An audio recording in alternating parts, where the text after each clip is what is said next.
You're listening to the Sanditon Chronicles, where we talk all things Sanditon and Sanditon adjacent. Come along with us as we dissect all of your favorite characters, scenes, and dialogue. We have so much to tell you. Hey guys, welcome back to the Sanditon Chronicles. I'm Maureen. I'm Janice. And we are back again with another Sanditon Chronicles. We had our special guest last week. Hope you guys really enjoyed that one. We know it was kind of a broad topic, but we just wanted to we wanted to dig in it and see what we really thought now that the show has been completed. And this week, we are bringing back a fan favorite, and certainly a favorite of Janice's and mine. But we are discussing the ironies and parallels, and not just from season 2 to 3. We're going full spectrum here. The whole gamut, season 1 to season 3. We're talking all the ironies and parallels. Maybe not all that we can think of, because that would be a very long, it would be a very long podcast. And we've already done one from season 1 to 2. So we'll give you a whole bunch. And then we want to hear from you guys if there's any that you thought we missed, or if you agreed with us. So let's dig right in to some. What's on top of your list, Janice? Well, first of all, I want to say that I found far more parallels this time than ironies, which is kind of interesting. I agree with that. And one of the parallels that you see consistently, and I'm sure it was completely intentional on the part of the showrunner, for Sanditon, and that is, and especially for the author, I think he really had this in mind, that in every first episode of every season, you see Charlotte arrive in a carriage, first with the Parkers, then with Allison, and then with Ralph. And that is just a consistent theme. And it's interesting to contrast them, because she was in such a different place on each one of them. But each of them signified not just her literal arrival, but Charlotte arriving. In the first season, when Charlotte arrived in the carriage to Sanditon, it was of course, the first thing we see is the Parkers in the carriage. But when Charlotte arrives into Sanditon in that very first episode of season 1, she was arriving to somewhere outside Willingdon. She was arriving to a place where she could get some of her needs met, some of the things that are in her head met. In the second season, when she arrives into Sanditon, again, she's arriving to this place where she has matured greatly, and she's been scarred by grief. And she's molding herself into this new helpmate for somebody. In the third season, she's made a choice that is difficult and painful for her. And so when she arrives into Sanditon, she's again coming to a whole, like you said, she's in a different place every time. But it's another arrival for her character that it's almost like that she was saying in that third season, I'm home, even though she'd already made the choice with Ralph that was difficult and painful, but the way Sanditon called her back. So I like that it not only signified a physical arrival, but an emotional arrival for her character too. Sure. And the first time we see Sanditon through her innocent eyes. The second time we see Sanditon through Allison's innocent eyes. And the third time we see Sanditon through Ralph's sort of apprehensive eyes. And I would even say his innocent eyes too, because he's a Willingdon guy through and through. And Sanditon made him very uncomfortable. He did not like it. He did not feel comfortable. So he was very innocent as far as all that was concerned.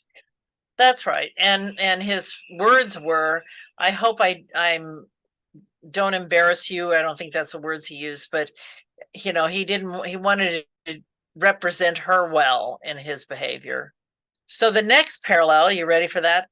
I am. That I was thinking of, and this one's actually pretty obvious, but still it's interesting. In the first season, in episode 6, we see Sydney and Charlotte come to Georgiana's rescue, right? And the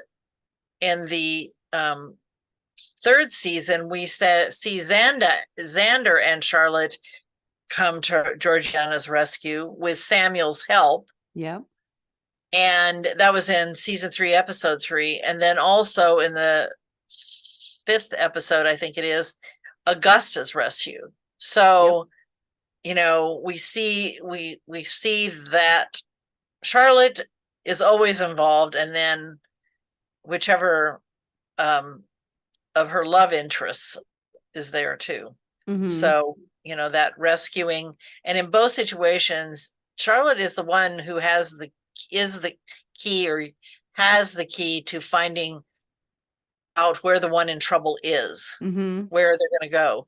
I mean, it's her intelligence, deductive abilities, like the fact that she knew a little bit about Otis and where he might be, that Mhm. led them to Otis, and then her deduction about the fact that it was unlikely that Georgiana had actually left yet because of the gentleman not being paid.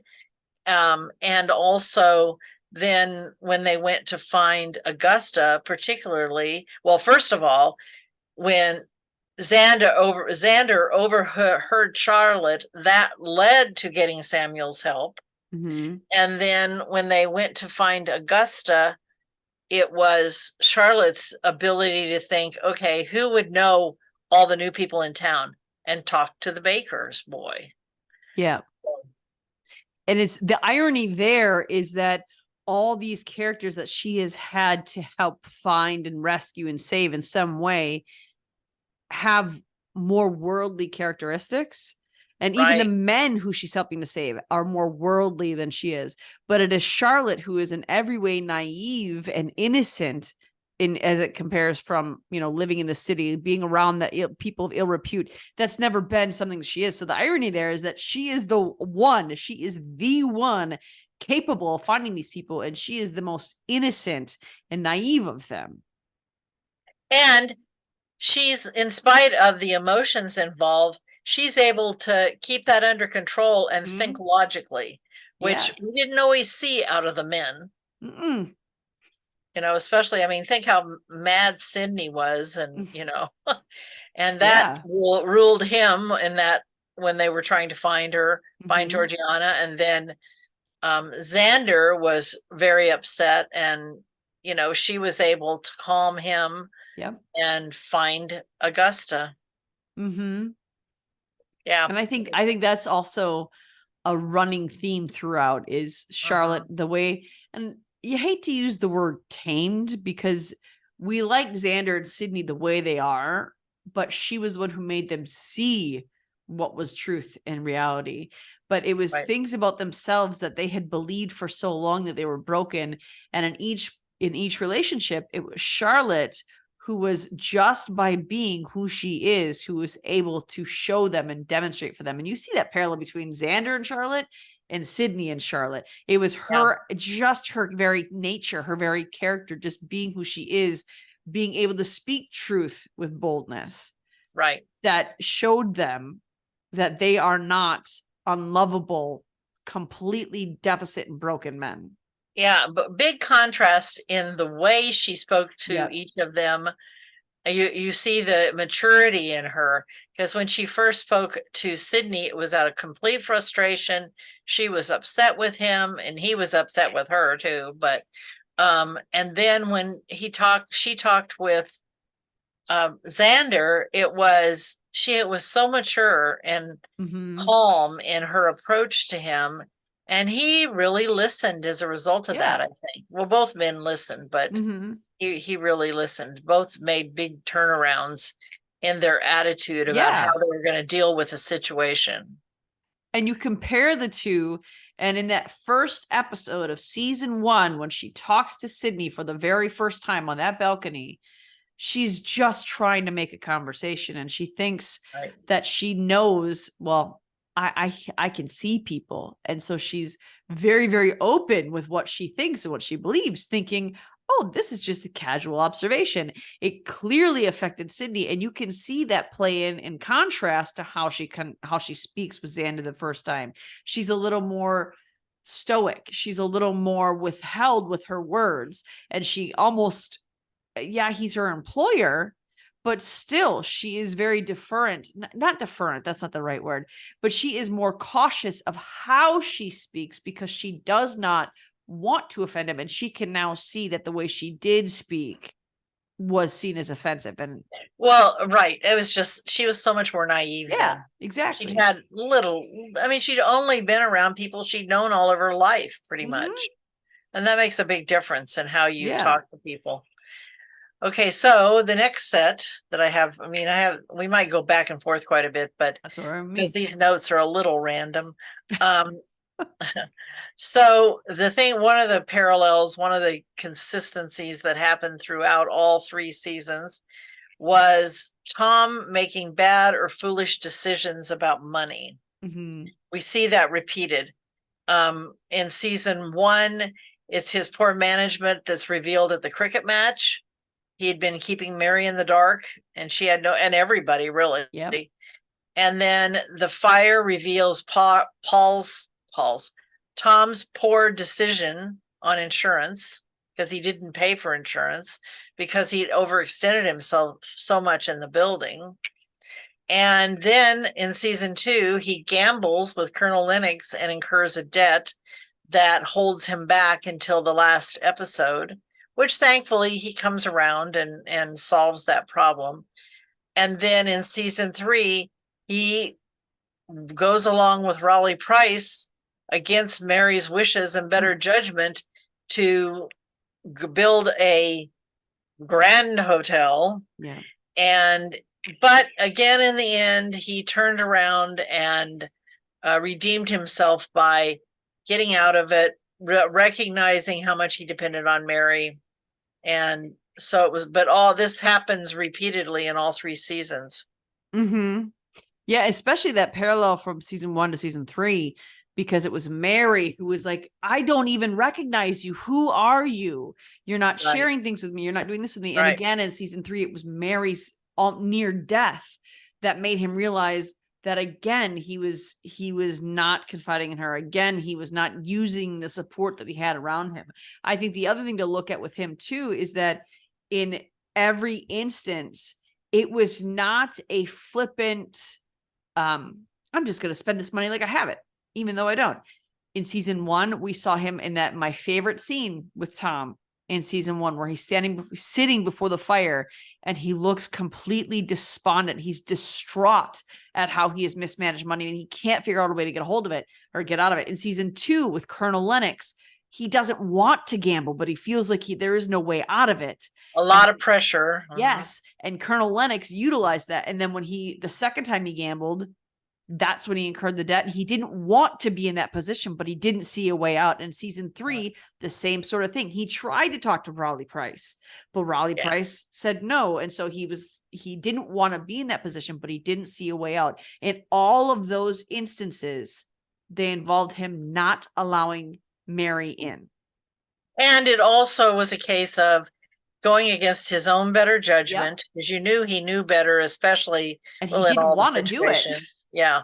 And also the other thing that's interesting is that in both season 2 and 3, then we see him supported by and relying more for confidence with Arthur. Yep. Because Arthur's with him in solving when the time comes, and he's the voice of reason. You know?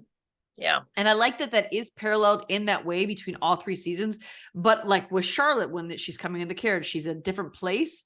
Tom is in a different place with each time. It's not that he's not growing. It's not that he's not learning. Season 1, he thought, I can turn this around. If I just need to do this one more thing, I just need more money and I can turn around. Season 2, he thought, well, if I just gamble them one more time, I don't want to do it, but I'll turn it around. And season 3, same thing. Well, maybe if I let Rowley get this little thing, I can barter later on. So he had more awareness as he did grow. He had more awareness as he went, but he still was cowed by these people who seemed larger than him. Even with Colonel Lennox, he wasn't greater man society wise. No, but he still, Tom Parker was cowed by Colonel Lennox. Well, and Lennox was a commander, you know. It's like Arthur said. It was like Arthur said, he had that strategy, right? Yep. You know, he's a strategic person, and so interesting though. Yes, and I mean, you know, I obviously like Tom a lot more in the last couple seasons than I did, you know, and everybody, I would think. But yeah, he's come around. I mean, and I think all of us are like that. We seem to repeatedly get in situations where certain kinds of personalities make us give in to peer pressure, as it were. So we all have to be careful about that. Absolutely. So the next parallel, I'm going through mostly parallels to begin with. That's great. Lockhart states, these are the exact words, states that he's leaving Sanditon. Well, no, these aren't the words in this one. Later on, I'll give you the words that are the same. Lockhart states that he's leaving Sanditon as a way to get Georgiana to marry or go with him. And Edward does the same thing with Augusta in season 3. So in season 2 and 3, that gets repeated with 2 different sets of characters, which is not uncommon. You see this in stories and in life, that people try and pressure each other to get others to get what they need or want. And then in season 2, episode 6, Leo disappears, and sitting on the staircase is Augusta, who Charlotte stops and talks to, and she knows where Leo has gone. And finally she tells Charlotte. Of course, Xander's standing there. And then in season 3, episode 5, Augusta disappears, and Leo's sitting on the staircase and admits that she knows where Augusta has gone, this time to Samuel. But again, Xander is standing there. Yep. I mean, the same setup, on the staircase. Interesting, huh? Yeah. And in both instances, it's Xander is not directly spoken to. It's someone else who is it's almost like in both instances, Samuel or Alexander's too overcome to even speak or to handle it, and someone else has to step in and take charge. And I don't think he observed in either case that the other child, woman, whatever, knew what was going on. The somewhat siblings, the cousins. Yeah. Because they cared so much for each other. Yeah. And I think it's interesting in the case of Edward and Augusta and Lockhart and Georgiana as well, because the fandom is divided on Lockhart. Yes, he's a villain. That's clear cut. He's a villain. But did he really have feelings for Georgiana? And I think the fandom is also divided over Edward in the same way. Edward is clear cut a villain. He is the villain. He is probably the worst villain in the Sanditon universe. But did he truly love Augusta? Which I think he did.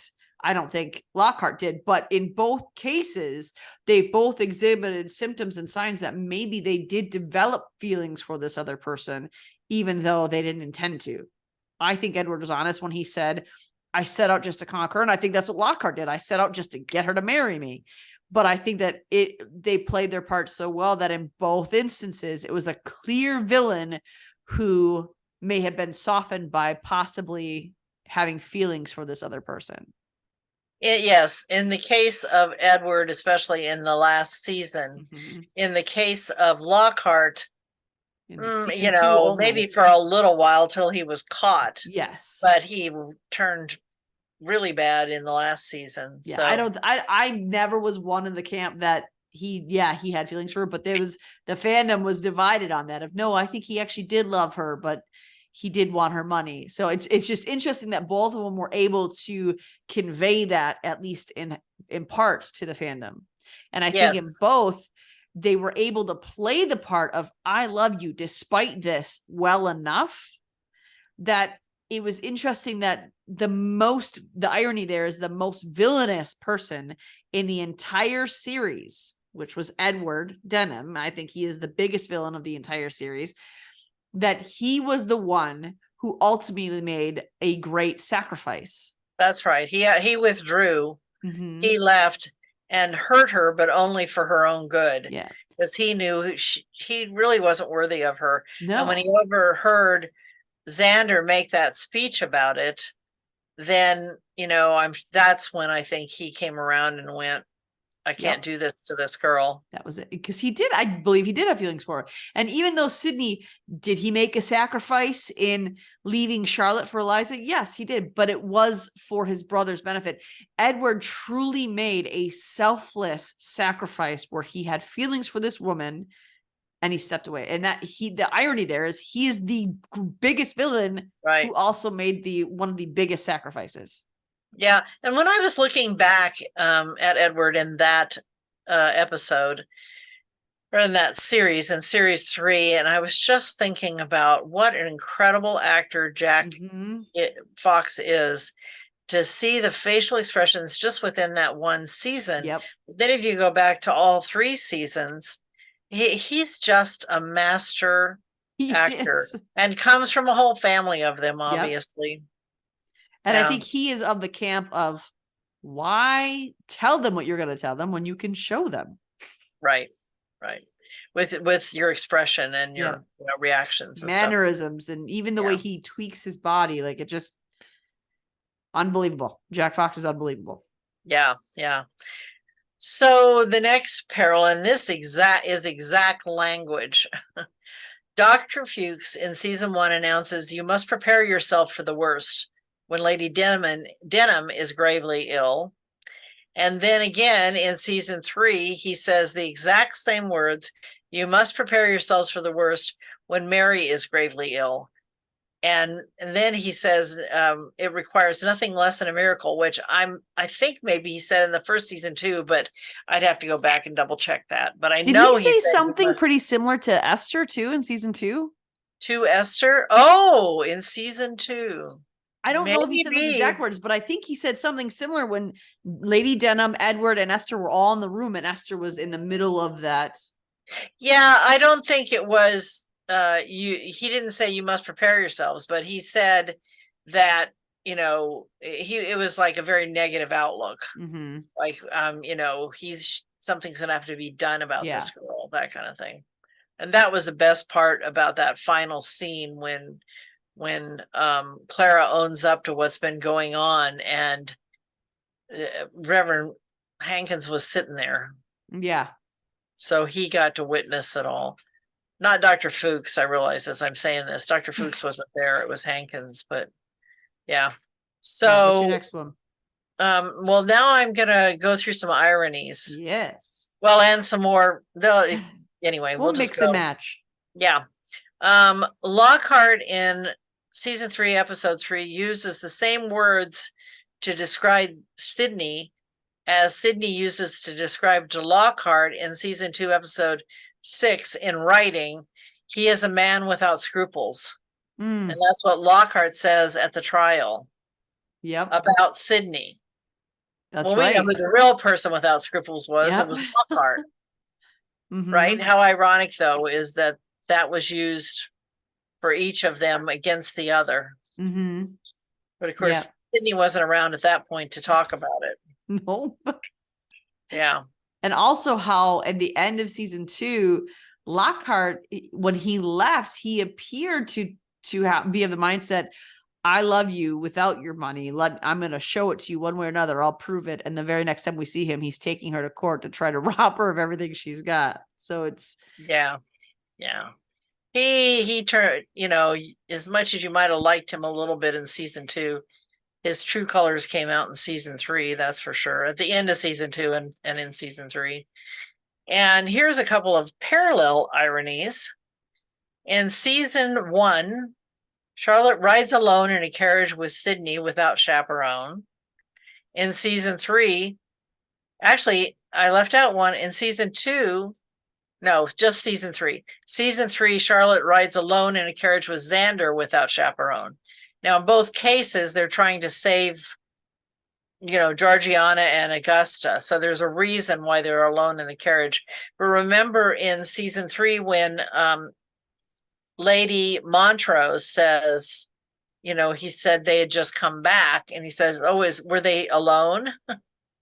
No, at that point, Augusta was with them, and she's like, oh, I wonder, you can just see her gossip mind going, right?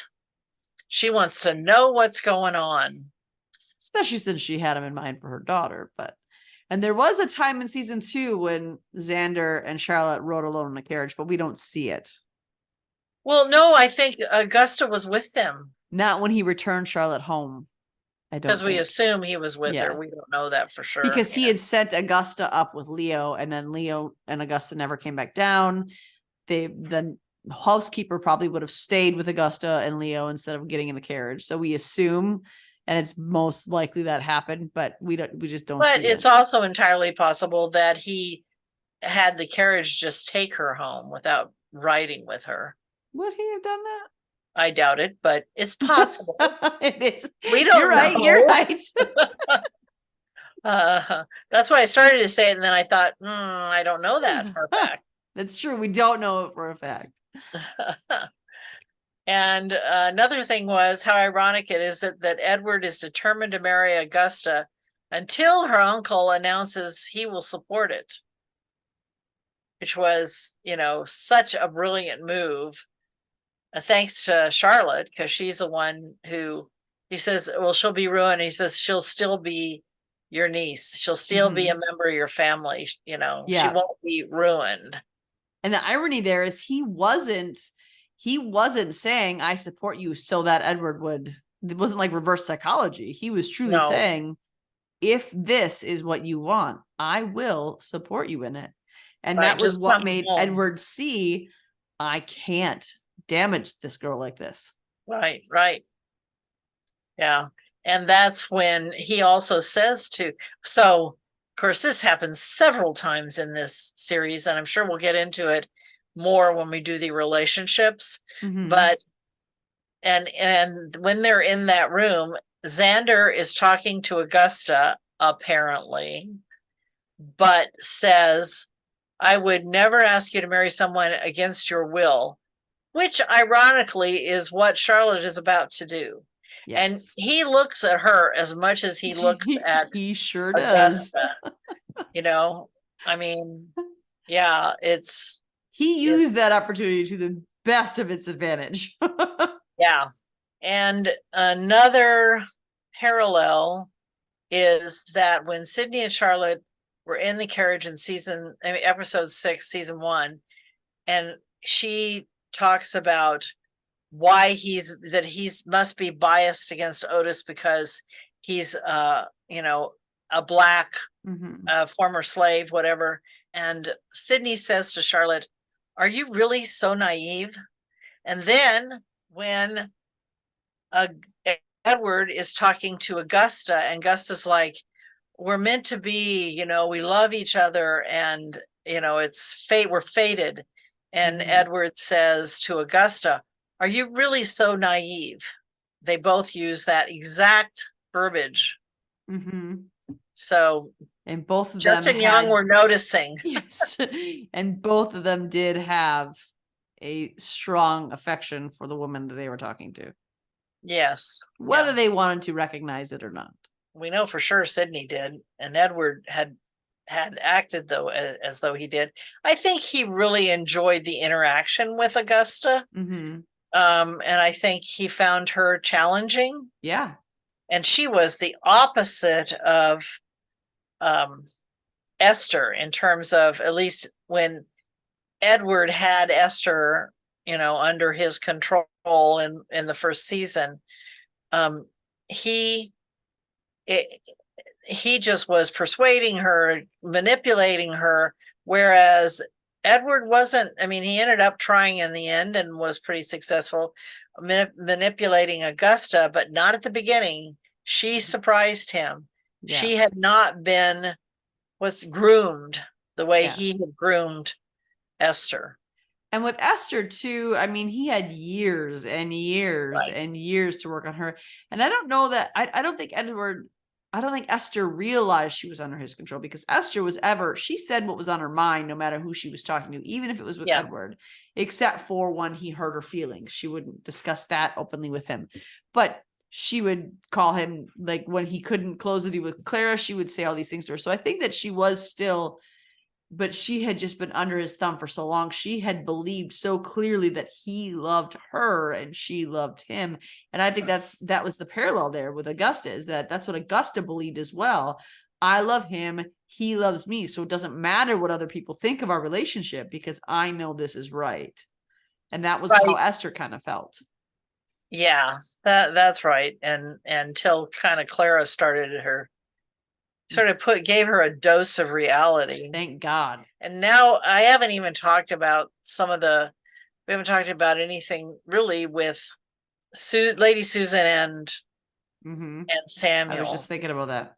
It was ironic how they started off just having fun.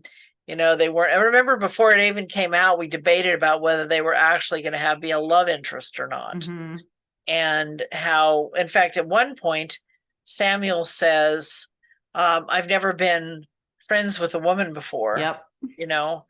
And at least I think I haven't been. And so they really have a solid foundation of being friends. Yeah. And being in the scheming together to try and get Charlotte and Xander together. But then it's a love interest. And then ironically, the king who had dropped her and embarrassed her in I think the first or second episode, when they had the concert. Yep. Well, he summons her back.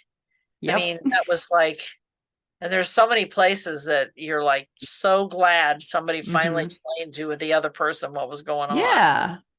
And the irony there too is that season 1, Susan, when we first meet her in episode 6, and she is telling Charlotte that, you can't help who you fall in love with. Right. You love them, and you don't fight it. You go with it. You go with them. And she encourages her to go with Sydney when he comes in. And then in season 3, when she realizes she's starting to fall for Samuel and the king calls her back, she fights going with the one that she can't help that she's fallen in love with, knowing that she's fallen in love with him. So she understands what love is. She understands what's there. And the irony there is that and of course we can always tell other people what to do and not follow it ourselves. And that's what she's doing at first. Yeah. And I think that right. It's also ironic that she is very much her own person, given authority and given standing by having a relationship with the king. But then we see in season 3, she is almost like a pawn in his game that she feels she has to follow. And opened him up to all these the king opened her up to all this gossip by his behavior. Yep. That wasn't so much aimed at him as it was at her. Yeah, that was ironic too. And then he has the nerve to call her back, and thank goodness that gets stopped. That she comes back around, but it's Charlotte's one again. Charlotte comes to the rescue because she's the one who tells Xander who it is, what it is that's going on, that it's the king calling her. Yeah. And what a wonderful speech he gives. But yeah. I love Samuel. That whole Colburn family is pretty fantastic. Yeah. Yeah, no, that's right. Ironic that the thing that almost kept them apart again was Lydia telling a secret to Georgiana, who then assumed it was, and so did Charlotte, assumed that it was really Colburn that she was engaged to, when it really wasn't. And so then it was like Samuel knew it wasn't. And so it took, if Lady Susan hadn't said something to Samuel, it would have never come out. Yep. Probably. And she was headed for Ireland. She was going to go to Ireland. So at least she wasn't going back to Willingdon. It's true. And the other thing too, the other parallel there in that relationship is when Charlotte is helping Georgiana in season 1 with Otis, she thinks, I'm doing the right thing. And so she helps her and is inadvertently responsible for Georgiana being stolen. In the same way as season 3, she is trying to advise Augusta and is inadvertently responsible again for Augusta being lost. Yes, yeah. Yeah, you're right. At least when she says that to Xander, he handles it much better than Sydney did. Absolutely. But, it's a difference in the relationship and how it all happened and how the relationship with the other person. And, And it was also But- something Charlotte was hiding from Sydney, but with That's with Charlotte and Alexander wanted her to talk to Augusta. He was encouraging her to advise That's her right. and talk That's to her. right. But she hid it from Sydney because Sydney, it was very clear who the person was.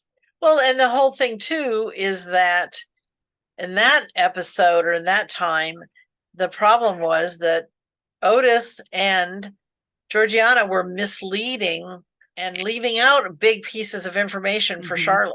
Oh, for sure. And So making they were things up. deceiving her. Yeah, that's right. And they were making assumptions Yes. that weren't true. Yeah. Yeah. But at least things had changed enough that Mm-hmm. that wasn't being repeated, you know. Yeah. But anyway. And it's interesting too that she did not in season 1, when she found out that Otis had gambled and was kind of using her name to cover his debts. In season 2, she found out Lockhart was after her money. In season 3, Harry is very obviously, I mean, she's aware that he is the kind of man that he is, that he's interested in Arthur. And yet she's willing to marry him knowing that he needs her money. Uh-huh. And she's willing to do that in season 3. But in season 1 and season 2, it's because the difference there, the irony there is that in season 1, she loved Otis and found out that he was using her money or her name to cover his debts. In season 2, she thought she loved Charles Lockhart, but found out he was just after her money. In season 3, the difference is, yes, she's still with somebody who is after her money, but she has chosen to not allow love to play any part in it, in the same way that in the beginning of in season 2, Charlotte said, I will no longer be under any man's control. That's kind of what Georgiana is doing in season 3, sort of taking a page from Charlotte. Right. Yeah. No, you're entirely right. And at that point, at least he was being honest with her about what was going on. And he wasn't trying to pull the wool over her eyes or mislead her. And it's interesting. He was ready to run off with Arthur, and then his mother talked to him and no, you can't do that. And so then we had lots of unhappy people. And we talked about this once before. Ironic that Lady Montrose is paying her mother to go away but she has no money. I can be generous when I want to. Oh yeah, when you're going to use somebody else's money. Yeah, exactly. Yep.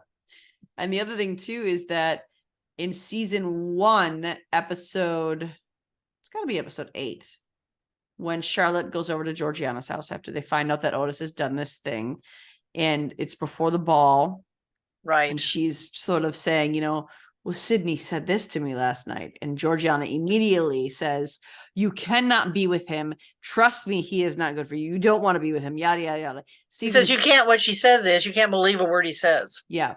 And in season 3, when Arthur is bearing his soul to her over the person she's with, her response is, if you can't have him, why shouldn't I? Yeah. So it's that parallel there for me is that she has come so far, but when she is broken, her instinct is to bite. And that's what she did in season 1 when she was broken after Otis. She bit back at Charlotte when Charlotte had found happiness. Season 3, when Arthur thought he found happiness, she bit back at him because she was heartbroken over what happened with Lockhart. Yeah. Yeah. We don't always react very well to our situations, do we? Yeah. So the other parallels that are kind of coming out to me right now as we're talking about this is, of course, in season 8, in episode 6, season 3, episode 6, there is a lot of parallels between what happens in the weddings, with Otis and Georgiana and with Charlotte and Xander, but it's so much happier a time. We're so happy to have it. And when you think about all the weddings we saw, they were all wonderful once they got to the wedding. Esther and Babington and Allison and Declan Fraser, and then obviously the last two. Whereas interesting on irony that Lady D was ready to get married and then thought better of it and didn't show up at the wedding. Yeah. And also the parallels with when Reverend Hankins was describing what he was going to do in season 2 for the wedding for Clara and Edward, and what he was going to do with Lady D and Price's wedding. Funny how both of those weddings didn't happen. After he talks about his sermon and the hymns and, and Lady D in both cases is like, we don't need that. I love Lady D. Of course, the other obvious parallel there, or irony there, is that it was Rowley who didn't show up to their wedding the first time, and now it's Lady D who didn't show up the second time. It's kind of fitting, and he's like, yes. Is that why you didn't show up? And it was like, no, and it was great how she would turn him around at various times, talking about. Yes, absolutely. And I think that it's fitting that it is Lady D who, she has the biggest bark of anybody in the show.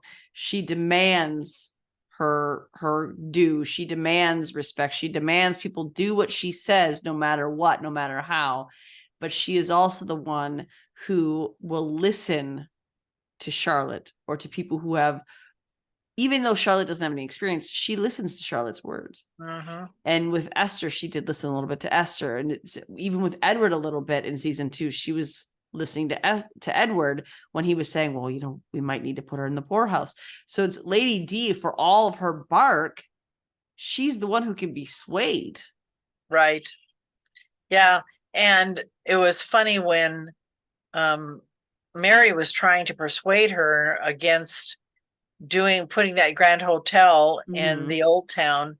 And she says, the irony is, she says, well, I'm glad you finally found your voice. I just don't like you using it against me. To Mary, So prior to that, I think she thought of Mary as kind of mousy, or, Tom's wife is who she was before. Yeah. Right. That she wasn't the one. It was Tom was the leader in that family. Yeah. But Mary is the one who's the voice of compassion and caring. Yeah, absolutely. And I think another, this is just a small little ironic thing for me, but when Reverend Hankins, he talks about how Edward needs the hand of God. He talks about how Edward needs God's intervention, how he needs Edward's divinity, or he needs God's divinity. And whenever Reverend Hankins is talking about it, he says, it's my instruction. It's my work. Oh, yeah. And I wager even God may have done a little something, but he professes that what Edward needs is God, but what he gives him is all himself. And that's part of the reason why Edward never got any better, because he wasn't getting God. He was just getting Reverend Hankins, who was just spouting nonsense to him. Well, how both he and Dr. Fuchs wanted to take credit for any changes in Edward, but they weren't exactly as deep as either of them were thinking it would be. So interesting. Well, I don't think I have too much more on this particular subject at the moment. I think there probably are a lot more. And I know that we had mentioned before that we were going to kind of go through parallels with Jane Austen's, but I think that's going to be a later episode with parallels between the show and Jane Austen's work. Right. We did that a little bit. So there is a lot more, but I think as it pertains to seasons 3 to the other 2 seasons, I think those are the biggest ones. Right. I'm sure we'll run into some more as we go through the character studies, but. And let us know the ones that you saw that we didn't mention here. And if you want more of this, look into our last season on our podcast, where we talked about the ironies and parallels between season 2 and season 1. And I think we also did that in season 1, didn't we? I think I think this is our 3rd irony and parallels episode. There were so many irony in the first season. Yes. So With check it in those out if you're looking for more. And then our Jane Austen parallel one will come up later on in our season now as we start to dig deeper into the characters. We're going to go to that. We're going to go into the relationships. Now we have done, this is our third season. Well, technically it's our fourth, but every time we take a break, we consider that a break between our seasons. But we have, after season 1 and after season 2, we have dug into the characters. So we have already gone over many of the characters in detail. What we're going to do now is we are going to obviously go over the new characters, right? So we're going to go over Samuel. We're going to go over Agnes. We're going to go over,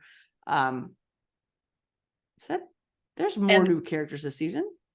Oh yeah, all the Montroses. The Montroses. Oh my gosh.